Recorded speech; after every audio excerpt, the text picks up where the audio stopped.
L'épidémie d'Ebola en RDC a déjà fait plus de 130 morts, une épidémie qui se propage rapidement, notamment dans l'est du pays, et cela pourrait durer dans le temps. C'est en tout cas ce que rapporte l'OMS qui alerte sur l'ampleur de la situation. On voit cela avec Luc Hortel.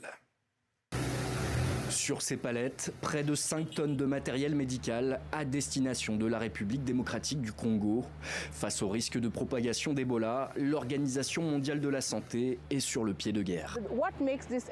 Ce qui rend cela extrêmement crucial, c'est qu'il s'agit principalement d'équipements de protection individuelle, qui nous aident à faire en sorte que cette infection ne se propage pas, en particulier parmi les soignants en première ligne.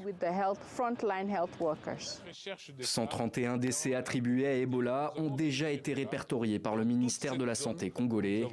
À ce jour, l'OMS a répertorié 30 cas confirmés et plus de 500 cas suspects du variant Bundibugyo, contre lequel il n'existe actuellement aucun vaccin ni traitement.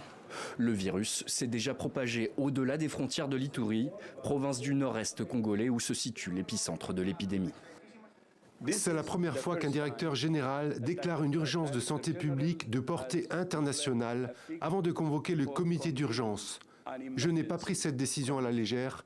Je l'ai fait parce que je suis profondément préoccupé par l'ampleur et la rapidité de l'épidémie.